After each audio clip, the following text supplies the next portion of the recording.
100 лет на страже правопорядка. Вслед за республикой свой вековой юбилей отмечают и органы внутренних дел, образованные одними из первых среди органов власти молодой автономии.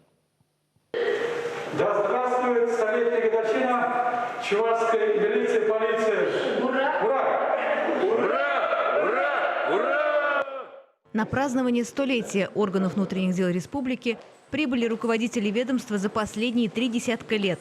Петр Михайлович Долгачев, Вадим Валентинович Антонов и Сергей Дмитриевич Неяскин. И никакие карантинные меры, без которых в нынешний период не обойтись, не могли испортить отличного настроения хозяев и гостей.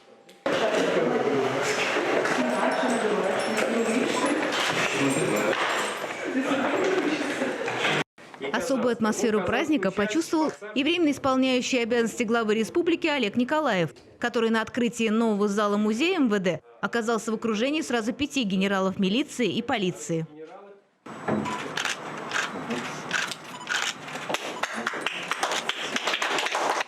Около 5000 участников Великой Отечественной войны служили и работали в МВД республики. Участник штурма Берлина Константин Григорьевич Шевнин передал в новый зал музея трофейную карту. Как карта Берлина на немецком языке. Конфисковал его при штурме Рейхстага у одного из немецких офицеров. Впечатленный увиденным, Олег Николаев оставил запись в книге почетных гостей музея.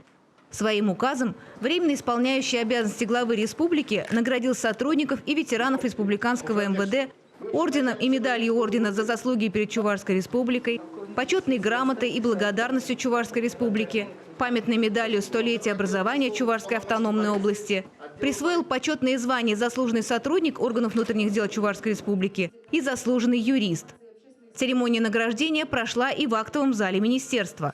Министр внутренних дел республики генерал-майор Виктор Шмитков вручил ряд ведомственных наград отличившимся сотрудникам, отметив, что награждение в присутствии сразу 5 министров бывает раз в 100 лет. Тепло поздравили сотрудников и ветеранов и бывшие руководители МВД. Познакомился с теми зданиями, которые были построены, прежде всего, конечно, Сергеем Дмитриевичем, Вадимом Валентиновичем. Душа радуется. Такие условия созданы для службы, для работы тех ребят, которые пришли на смену нам с вами. По окончании торжественной части руководство, почетные гости и ветераны возложили цветы к памятникам героя Советского Союза Алексея Романовича Логинова и сотрудникам, погибшим при выполнении служебного долга.